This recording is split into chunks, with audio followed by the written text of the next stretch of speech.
Well,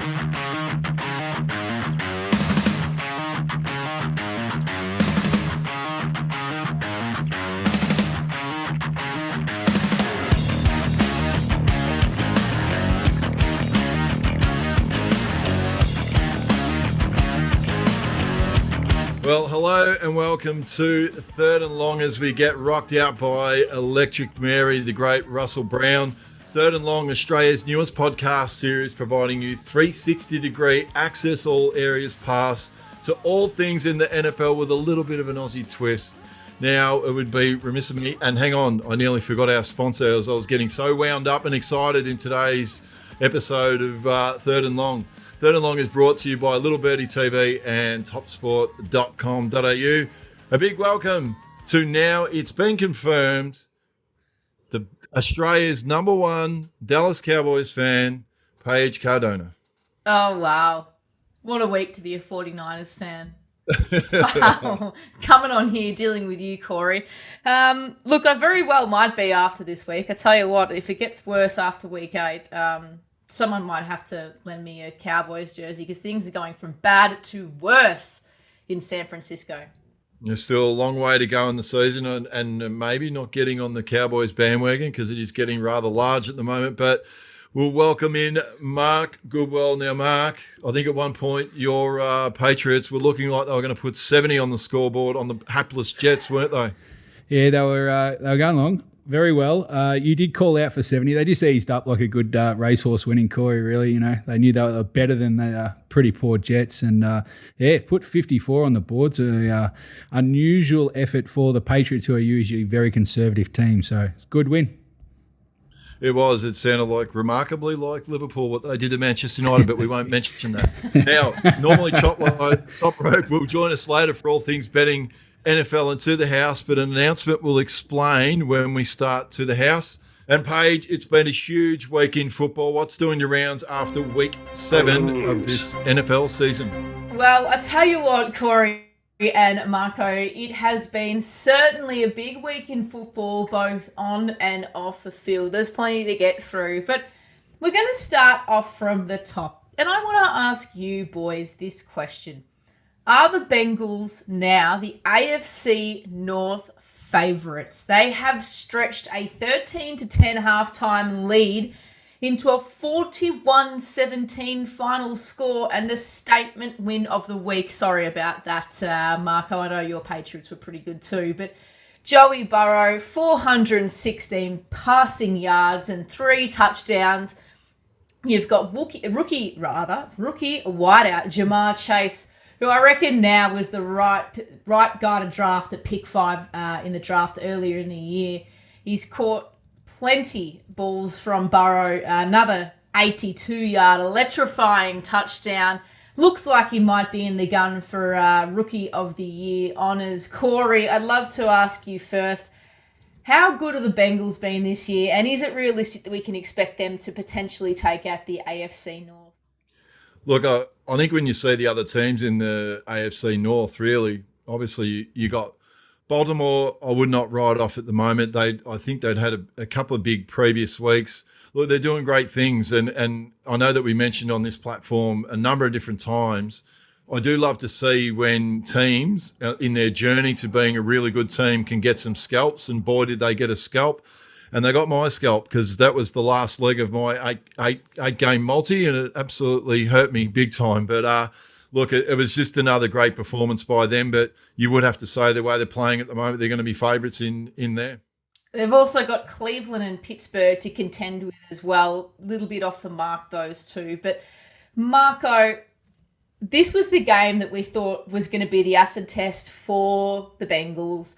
You know, the Baltimore Ravens have been fantastic in their last couple of weeks. They have knocked off some really good teams and have really turned around, you know, that opening week loss to the Raiders in overtime to just be continuously powerhousing through teams. Why was this win so impressive for the Bengals? Well, I mean, look at the scoreline. They went into Baltimore and did an absolute job on them. And it was competitive up to a point as well. So they really pulled away in a strong second half. Whether they're favourites or not to win the division, the math side of it says no at the moment. In betting terms, Baltimore's still just into the favourite at about $1.90 for the division.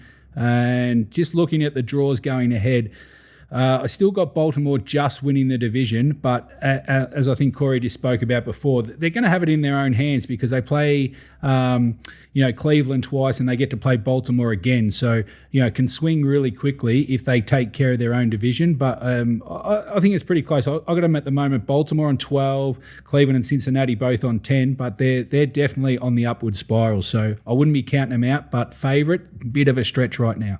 Joey Burrow and Jamar Chase there proving to be one of the most deadly combinations in football right now. But some interesting franchises are jostling for the wild card slot in the AFC currently. And I know it's only 7 weeks, but when you take a look at the overall standings, it makes for some interesting reading. Corey, the Patriots, the Browns, Steelers, Chiefs, Broncos, and Colts are all playing off for an AFC wildcard spot as we speak. Who would you have if you had to pick one right now? The two that I'd probably eliminate, and again, it'd probably come back to bite me, but I'd probably take out Cleveland and the Steelers in that. I don't have a lot of faith in either. Look, I'm still thinking at some point the Chiefs may get it right, and they'll come good. I do like what Mark's Patriots. I think they've been pretty good all year long. It was only been a couple of times they went into, Mark, I think it was overtime with Dallas, and then there was another game where they made a few errors and lost a couple of close ones. They seem like they're on the right path with what they're doing with their season. If they eliminate those mistakes, I think they can get more wins. Broncos, not really excited about them. My Colts, now I'm not biased because it's the Colts. It does seem like Carson Wentz, after a bit of flack early, his actually performances have been reasonably good. He was reasonably lucky on the weekend, I will admit that. There were a couple of passes that could have gone anywhere, but the thing I liked the most, he won ugly. He found a way to win, even though he didn't play that well, and went into a tough spot, into your beloved 49ers, and managed to get the right result. So out of all those, there's differing stories that are bubbling along with some of those teams that are in there. Marco, can your Patriots realistically nab a wild card spot? They were fantastic. We've spoken about it already on the weekend against the Jets. So how can the Pats now, what are they got to do to claim that spot, or if not, just lock in? Yeah, I think they've got to start. They've got a big test this week against the Chargers at the Chargers. I think, you probably maybe a week too early on the Patriots. This will be a good really test for them to go into a toughish venue, a team on the rise, and just see where they're at. Beating the Jets and stuff, you can't really get too excited about that. I'm a bit with Corey. The 6 that you listed, I don't like Denver. I know they've got a really good defense at the moment. Pittsburgh have been pretty, I kind of earmarked them early as being a bit of a boring team, and I don't think they've got what it takes to get to the playoffs. The other one is Cleveland. I just think the Browns, injuries aside, if they get their best team back in time, but I just think they're in a tough division. They've got a pretty tough schedule as well. I think the Patriots there, everyone expects the Chiefs to turn it around, but all of a sudden now they're starting to, run out of games. They can't really afford to drop one or two more that they have to win in order to put themselves in that spot. So, if I was picking two at the moment, I'd probably go the Patriots and maybe the Chiefs. I think the Colts are the ones, I don't want to pump up Corey any more than he's already pumping up himself, but the Colts are definitely the team for me that are on the upward curve. I think they're getting more out of Wentz than probably what they thought. But, the wide receiver Pittman was unbelievable the other day, and their running backs going, probably Tennessee running back aside, Henry, the Colts running back Taylor's going as good as anyone else in the comp at the moment. I think he's going really well. So, yeah, if I was, I'd rule out 3 and pick 3 to answer your question. I like Jonathan Taylor. He's got something about him, that's for sure. Big matchup this week. Obviously, the Titans and the Colts, probably one of the games of the week. But moving across now to the NFC, the top 5 teams currently are the Cardinals, the Buccaneers, the Packers, Cowboys, and the Rams. Only 4 losses between them. None of them have got 2 losses. And if you had to pick one right now, who would take the number 1 seed if tomorrow was the end of the season, Corey? Yeah, look, you can mount a case for all those teams. I mean, the Cardinals with what they're doing, even the Packers, still got Aaron Rodgers there, though this week they might struggle a little bit. The Cowboys just seem like they're building, and they've probably got the equal most amount of match winners on their team, the Cowboys, offensively and defensively. And then you got the Rams. But the one for mine, I always look at, if I'm going to pick a team, even when they play bad, are they still capable of winning? And that for mine is still going to be Tom Brady and the Bucs. Hard to go past. What about you, Marco? Yeah, 100% agree. Still on my ratings. The Bucks have got a very easy draw. I know you pointed them out early in the season. You had them going, I think, 10-0 or 11-0 to start after week 1. You're not going to be far off by the end of the year. I've got them going 15-2. I just think their draw is unbelievable. They don't have too many tough matches, and if they keep the key pieces in place, they'll finish on top. I think they'll just edge out Arizona, who obviously got off to a flyer. They'll probably beat them by 1 at this stage. I've got 15-14, so my money would also be on the Bucks. Well, one of these two teams is going to have, not one of these two teams, potentially one of these teams being the Packers. If they cannot get up over the Cardinals this week, then they will be the only team in the NFC in contention there from the top 5 with 2 losses. So yeah. I think also, Paige, the Packers look like they've got a pretty tough draw as well, which might count against them. They've probably got... You're not wrong. Yeah, they've got one of the toughest schedules of those teams that you listed on the list. So they're going to have to play out of their skins to try and get probably, 14 wins? I think you'd have to get 14 wins right now, the way the landscape lands. I think so. 14 seems to be the safe bet, I'd say. Yeah, so I just think their draw's a little too tough to see them get at least 14. Now, one of the big storylines this week, we saw Tom Brady reach his 600th touchdown pass.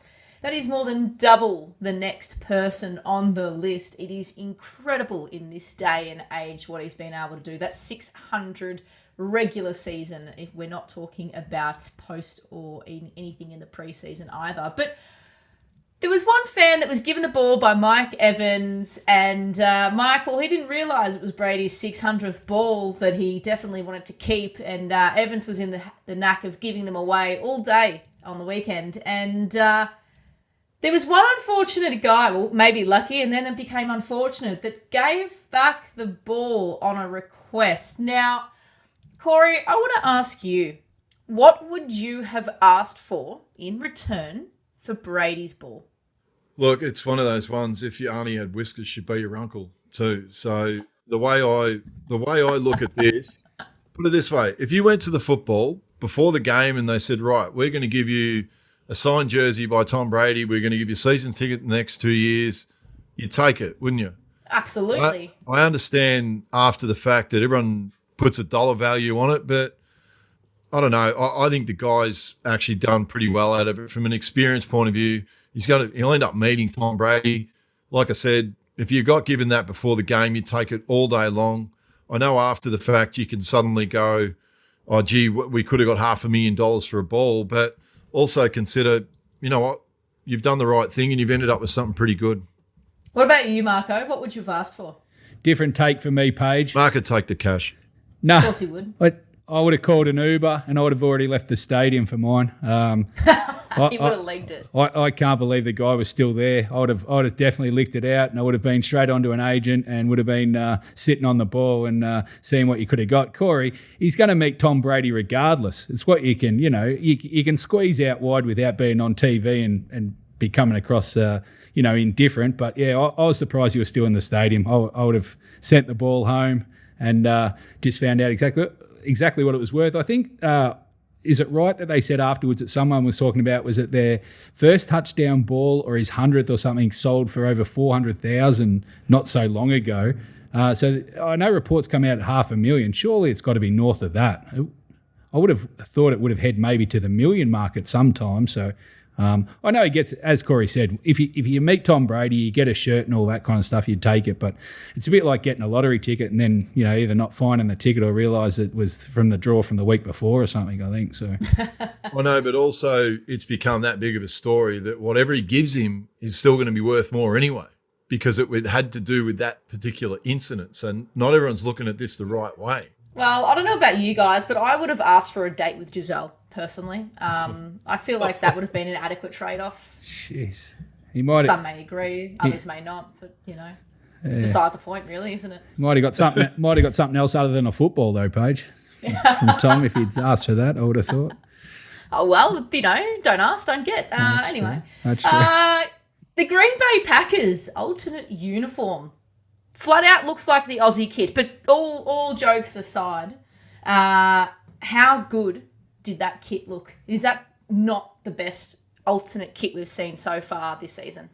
I think, look, I love some of the alternate kits that they come out with. I think those ones are better than some of the Thursday night Action Man figures they come out looking like for the games on Thursday sometimes. I'm not a fan of those, but some of these retro ones, and I've seen the Packers do that a few times over the journey, though nothing close to something that looks like it's the Matildas or one of our Aussie teams. What about you, Marco?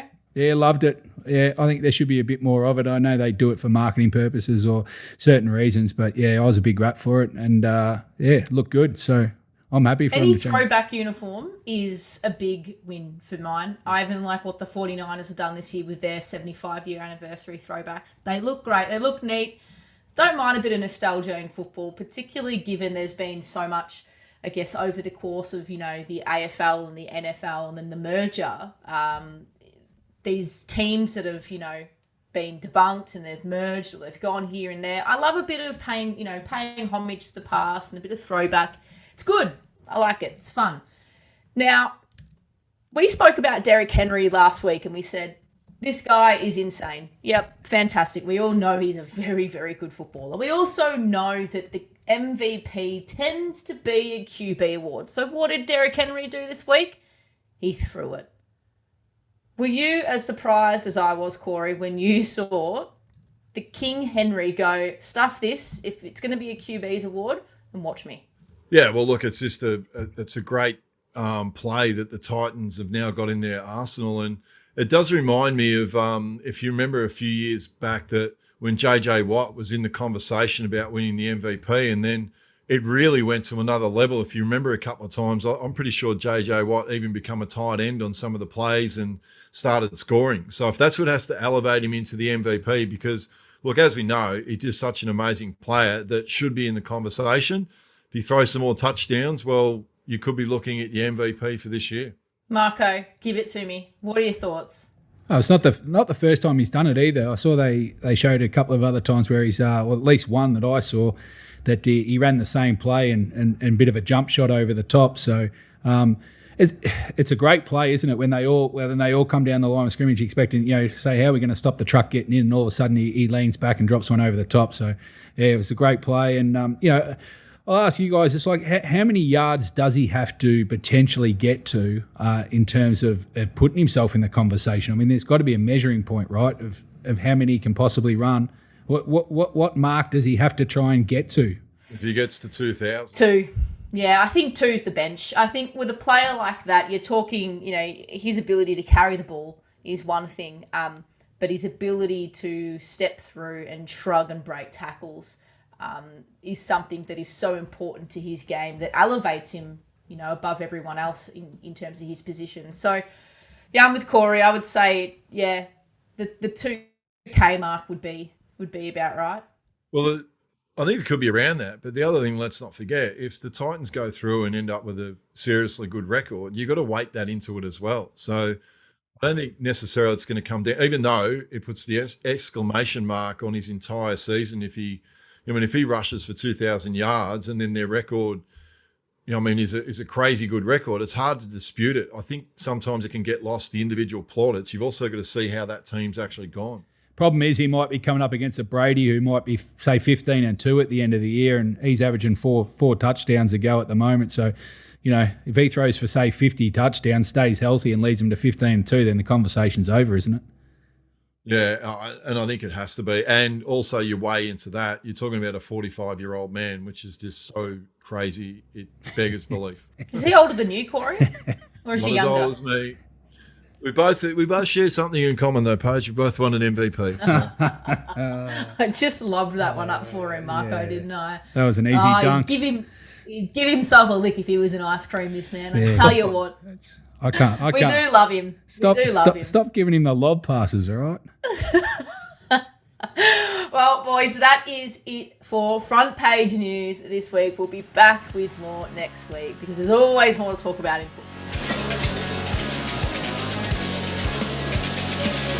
Well, welcome back. It is time now for To The House, brought to you by topsport.com.au, family owned and operated for 35 years. You can bet with the bookie you can trust. Bet with topsport.com.au. Over to you, Marco, where you bring it to the house. Thanks, Corey. This is obviously the segment where we normally bring in the great man, Nick Toprope Tedeschi. He just quickly, week 7, he went 3-2 again to back up his 3-2 on week 6. So we'll just bring his season tally now to 19-18 in terms of his lines and total bets for the year. The reason why Toprope isn't joining us today, fellow panelists know, is that Toprope and his wife Louise had a baby on Monday. So another one to the little Birdie family there. And Harry was born. Mum and Bub both doing well. Not sure about the dad. I think he's gone into a coma a bit with the adjustment of not being able to watch sport every day.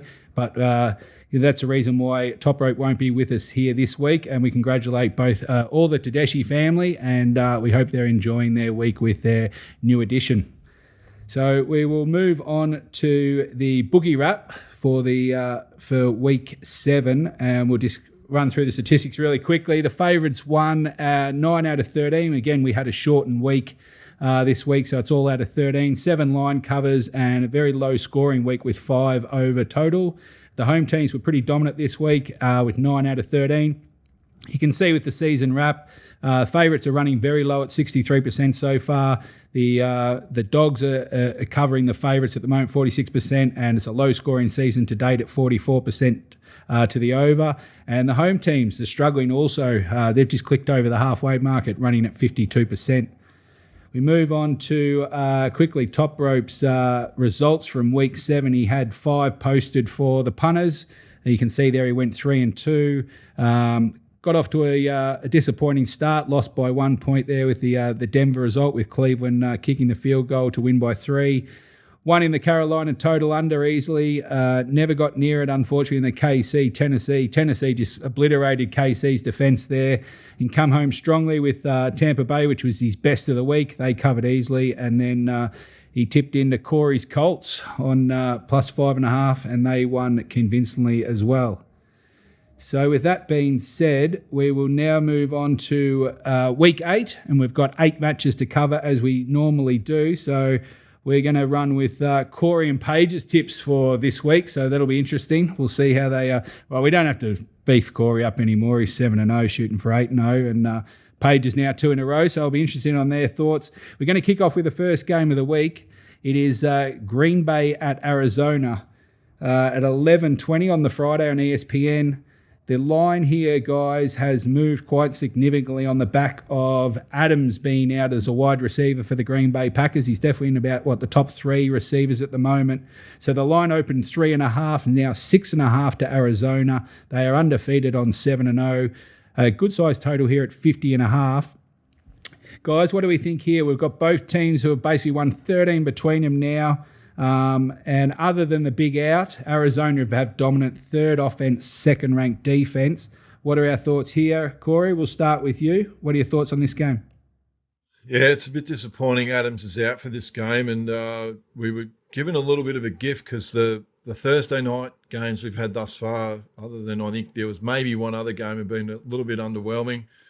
Look, it's, with Green Bay going into Arizona, if Adams was in there, I'd really give him a shot. But I don't know. I think for mine, Arizona are just going to have too many weapons at home. And the Pack, they won't be able to make up for that absence. Paige? Yeah, I'm with Mr. 7-0 here. I think I don't like it. That's like got a nice ring to it, does it? I can't see the Packers being able to get anywhere near the Cardinals. You know what? I would have had the Cardinals even with Devontae Adams in this Packers side, I just think that the Cardinals defense right now is just so supreme, and we're not speaking about how good they are enough, and I think they're going to cause some serious problems for Aaron Rodgers. Yep, fair enough. Looks pretty convincing here. I agree with them. I just think Arizona on their home deck, travelling really well at the moment, both sides of the ball, and I just think it's too big a loss as we've discussed with Adams being out. So the money might continue here for Arizona. Winning form is good form. Yes, might be. They might be joining Corey on 8-0 by next week, Paige.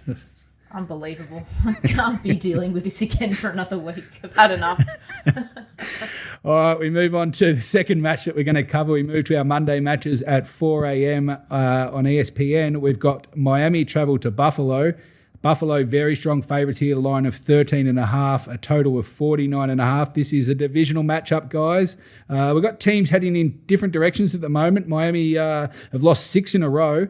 While Buffalo is sitting 4-2 off a bye. They should be fresh. It appears to be a mismatch. How do you see it firstly? And it is a mismatch. That's why I'm going to continue on and go to 8-zip after this game. I like the line of Buffalo of minus 13.5. It appears that Toprope, he's not convinced. He's gone the other way, which we'll get to later. But look, the Buffalo off a bye week, they crushed the Dolphins 35-0 in week 2, and I cannot see that improvement with their visit into Buffalo.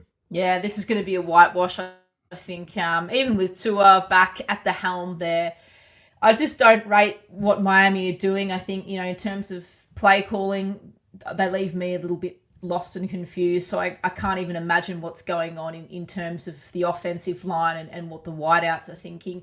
They're just a bit all over the place right now. Miami, it's disappointing for them. They came in with high hopes this season of making some good inroads after what they did last year. So it's just not their year. I think they've taken just a slight backward step, and we know Buffalo are quite a supreme unit at the moment. They're going to win this one comfortably.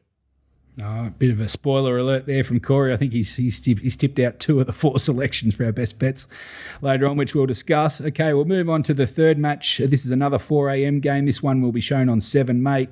It's Paige's ex-49ers, we'll call them now, travelling to Chicago, the Windy City. Paige, your team's still favourite here, an away favourite, line of 3.5, very low total of 39.5 with both offences going appalling. Where do we start with this match? 49ers have lost 4 on the trot. Chicago have lost 2 on the trot. Paige has now jumped off for the Cowboys. This looks like a messy match to me, Corey. Have you got a pick, or would you stay out here? I'd stay out, but you know what? I'm going to let Paige, considering it's her team, I'll let her take the floor and let her build a case of why her 49ers are actually going to go into Chicago and do well. I haven't got one. You haven't got one? Nah, look, I think, there's been so much, there's been a lot of movement in the offensive line for me looking at the 49ers. You've had Jimmy G come back into the side. Trey Lance was there at QB. 2 completely different QBs that played 2 different styles. So you're asking 2 different things of your wideouts, your running backs, that sort of thing. Brandon Ayuk needs to pull his finger out. We've not seen him do anything this year. It's all been left up to Deebo Samuel, who just continues to truck on. He's been phenomenal this year. I think he's been the shining light. George Kittle didn't play last week. He had a calf injury, so fingers crossed he's back, because he makes such a difference. And, not just in terms of his blocking on the line, but also his ability to go and catch and get into the end zone. So if the 49ers can kind of bring it back to the simplicity that they were, peddling out early at the start of the year, and then use Justin Fields when they're in the red zone, I think that they're going to be able to hold off the Bears, who really aren't tracking too well. But I would be very, very, very fearful if the 49ers can't get this done. They haven't won at home at all year. And that's disappointing for fans who've been locked out of that stadium at Levi's for quite a while with COVID. And if the trend's going to continue, it means they're going to go to Chicago and win and then come back and lose the following at home. So really, if they lose next week on the show, there might be a bit of Paige rage. So, Paige. I'll tell you what, that might be a new segment. That's very good. Geez, I tell you what, Corey, when you asked Paige to make a case and she said she hasn't got one, lucky she didn't have a case because we would have been here for half an hour. That's an unbelievable assessment of a game. That was an Andrew Marr synopsis. Look, we're bringing the best here for our loyal viewers. We want to give them the best information possible. I like it. That's why I'm here. Our AV guy was about to throw to an ad break, come back and finish it. So It's like the Oscars. Get the music out next time. Wind her up.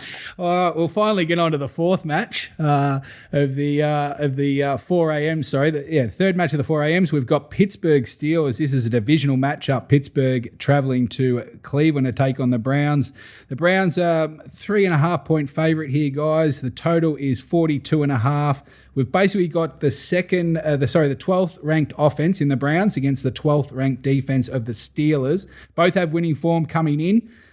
Big game for both here. How do you see this one, Corey? Yeah, it's a huge game. As we went over before, you've got both of these teams trying to keep pace in their division, and look, it's massive trying to keep pace with the Ravens and the Bengals in the AFC North.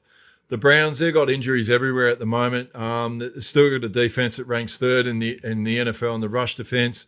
If they can keep Paige as favourite, Najee Harris contained. I love that guy. You love him. He's your favourite. Other than the Cowboys, he's your second favourite. Then the turnovers will come against Big Ben, who really is a bit of a shadow of his former self. They're going to be a close game, but I think maybe in this one, Cleveland at home. Okay, Paige, disagree or agree? Yeah, I agree there. They are so banged up, Cleveland. Running back, wide out, QB, you name it. They've got issues.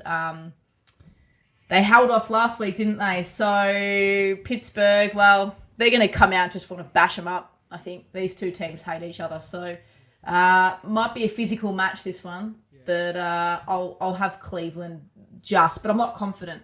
Yeah, it looks like a bit of an ugly match scoring-wise, I guess. But as you said, they'll both be very physical, and it's always worth watching these kind of games. So looking forward to it. Not probably a betting option for myself, but definitely look forward to watching that one. Okay, we get on to the fifth match of the TV games this week, and we have got some pretty ordinary cattle going around here just quietly. We've got Washington with no name, travelling to the Denver Broncos. This will be shown at 7:25 Melbourne time and 7 mate. We've got the home team here, Denver favourite at -3 flat, a lowish total of 43 flat. Guys, this form guide does not read well. Washington are 2-5. They've lost 3 straight. Denver have now, after opening 3-0, no one really bought into them. They've now lost 4 straight. Even though they've got the 4th best defence in the comp, how do you see this one, Corey? Can the Washington cause the upset in Denver?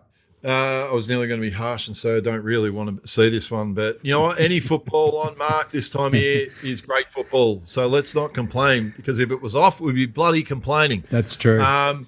Look, I probably like that points total of 43 in this game, because Washington don't traditionally set the world on fire, and they're up against a great defense in the Broncos. So, look, Teddy Bridgewater's really got to pull his finger out. But, yeah, probably not the game that we're looking forward to, but still a game of footy. I would imagine Denver, based on their defense, should win this game. Okay, Paige, any chance Washington for you?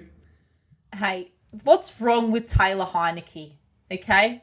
Why the hate on Taylor Heineke, all right? Great story. Shocking footballer. Great story. We love a great story here at Third and Long. But, in all seriousness, part of me thinks there could be a little bit of an upset here. I think that there's some issues for the Broncos on the O-line, and that's meant that Teddy Bridgewater has been sacked 9 times in the last 3 weeks. So opposition defenses are not only getting the pressure onto the opposing signal corps, they are pummeling him into the ground. Now, Washington, they're pretty good. They've done a lot of work in their defense. They've actually built this defensive unit up really, really, really well.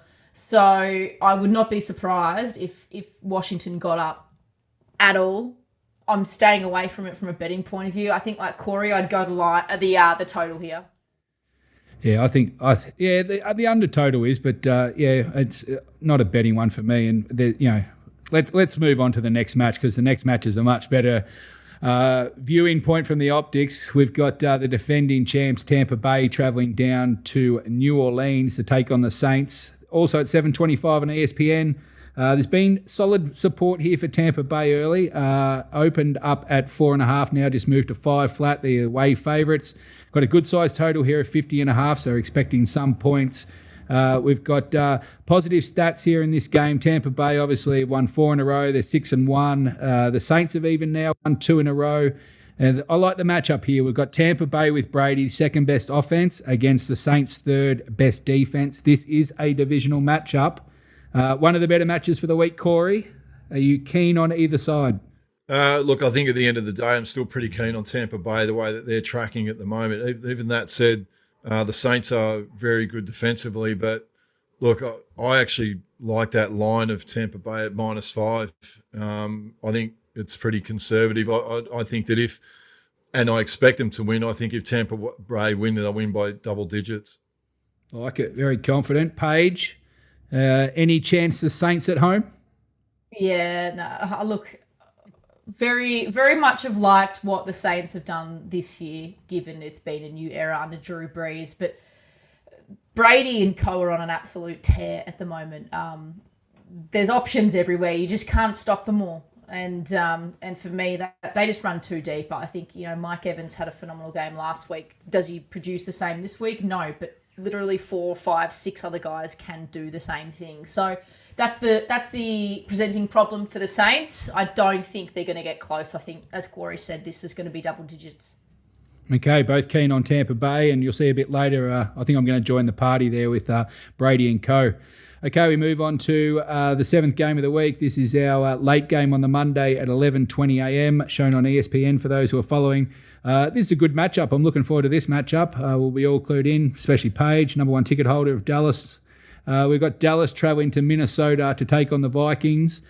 Early question mark on Prescott, but it looks like he's going to play. The line here opened just Dallas at -1, now moved to 2.5. So there's good support for Dallas Cowboys. They have won 5 straight now. They've got the number 1 offense in the comp. And Minnesota, after a slow start, they've got it to 3-3 now. They've won their last 2 games. Minnesota very balanced both sides of the ball, whereas Dallas are more explosive, obviously, on the offense. Both off the bye here. Corey, how do we see this one panning out? Hang on, I've got to get something. Hang on. Oh, no, he's leaving. Oh, geez. I've got What's it. he doing? Paige, it's for you. Oh, God. There you go. I'll just wear that like that. Tuck it in for Paige. You can, good. It can catch all the dribble I'll be like coming from your Zeke. mouth. I'll be doing this like Zeke. Eating. Oh, my No, but look. Either way, I think this will be. It's an underrated, really good matchup because Minnesota. You wouldn't want to be a Vikings fan this year with the amount of close calls that they've had, and even Dallas for that. On that same conversation, have had some close games as well. So, I think it will be one of the games of the round. Dallas going into Minnesota. I'm only going maybe Dallas but I'm not picking them with any sort of confidence. Yeah, no, it's a good matchup. Paige, what are your thoughts here? Surely you're going your new team.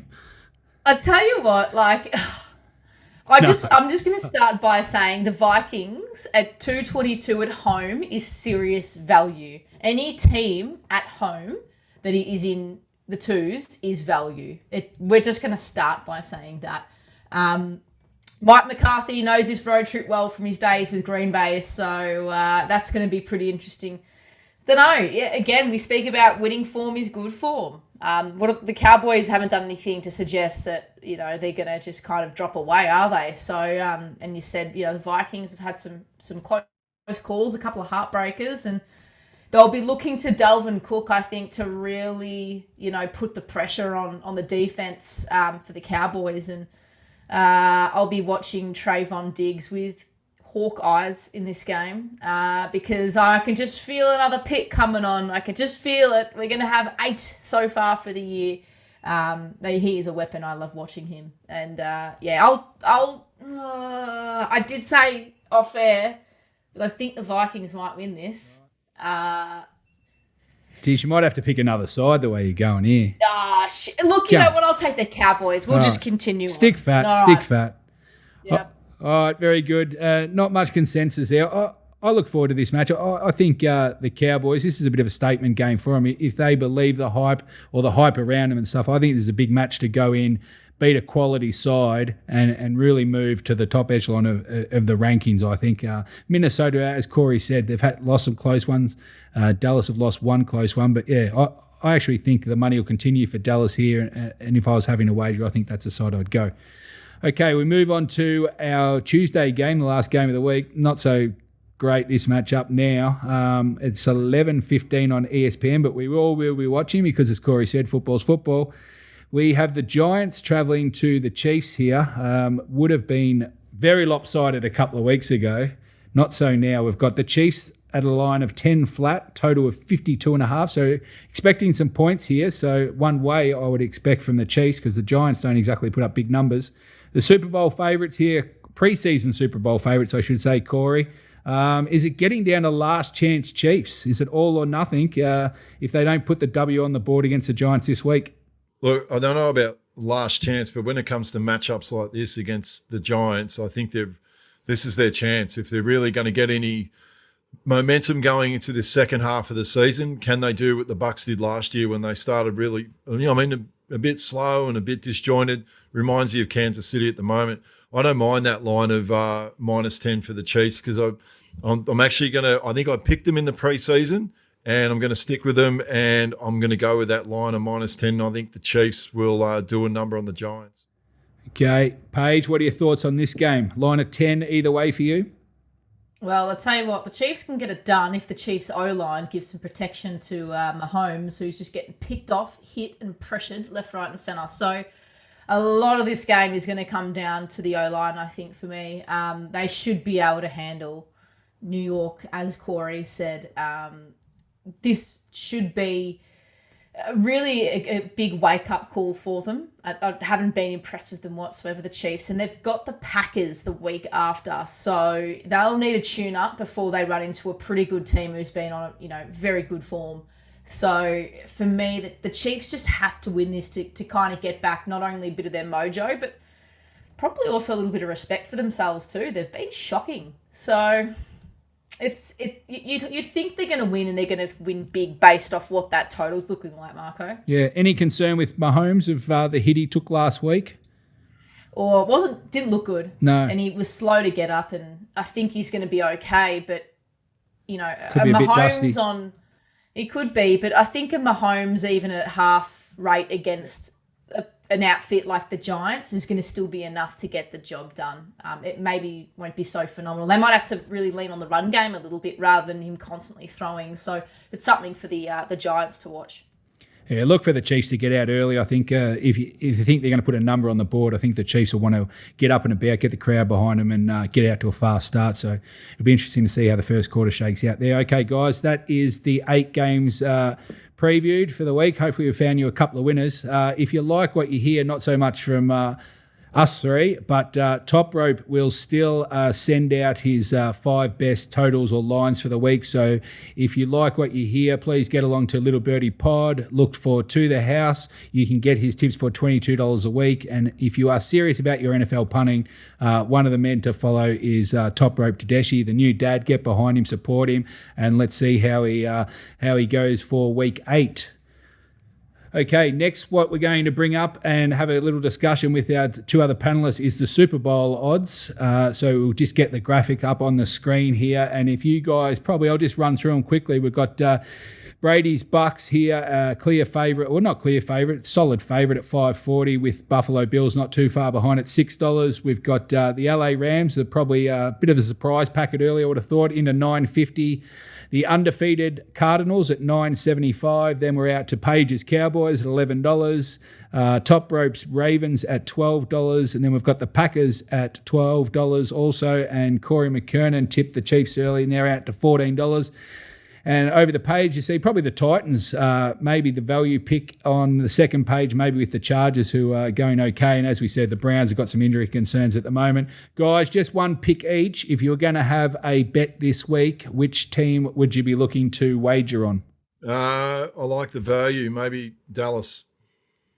Interesting. You stole my thunder. Oh my God, you're both on the Cowboys. Wow. You know what? I'd seriously have a look at the Titans. I really like what they're doing at the moment. Okay. And they got one guy in particular. The quarterback, Tannehill? Oh yeah, he goes all right too. He goes okay. Okay.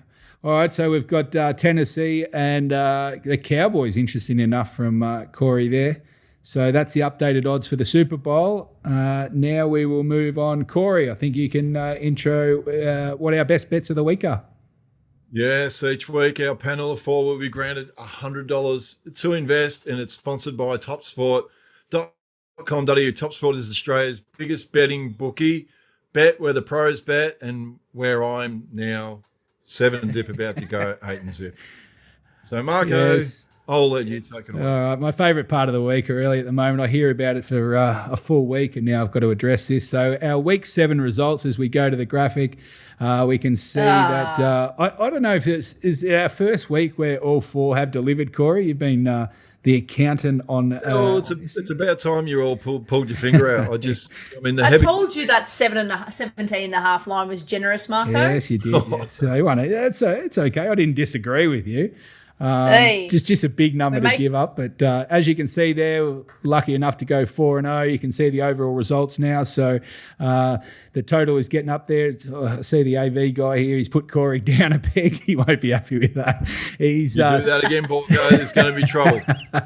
He's gone to 7-0. Nick and Paige at solid 4-3. And I'm one out of one. I'm getting on a roll, bringing up the tail there. It's serviceable. It's all right. It's yeah, good. total's getting up. So we're approaching halfway through the year, and we're I think what are we, about 1,600, somewhere around that facility, if my maths is correct there on the quick graphic. So we're building the total nicely for Walk With Me Online. Okay, guys, now it's time for the Week 8 selections, the all-important selections. We'll kick off with the 7-0, trying to be 8-0. Hashtag 8-0, he calls himself for the next week. Hashtag.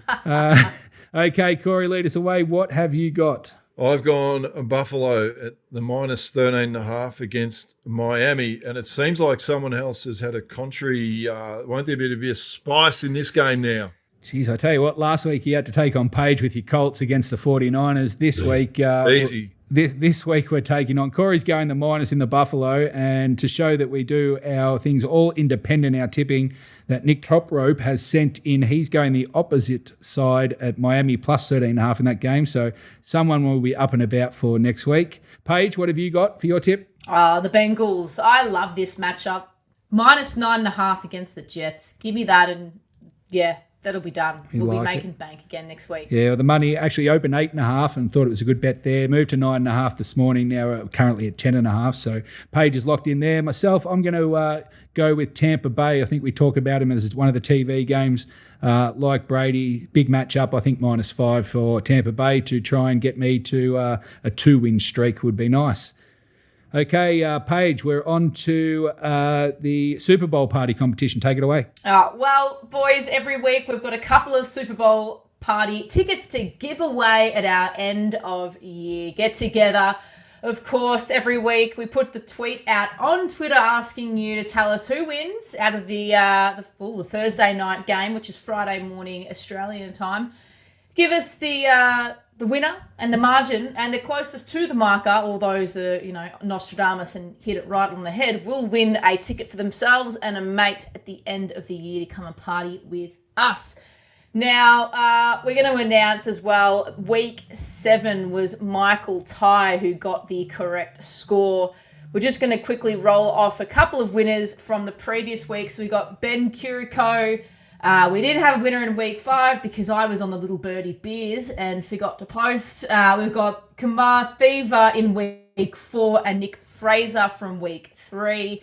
So we're going to add these up every week so you guys can get along, see who you're going to be partying with and hanging out with, and look for that tweet Thursday night. It's going out, reply to it, and whoever is closest to the marker come and party with us.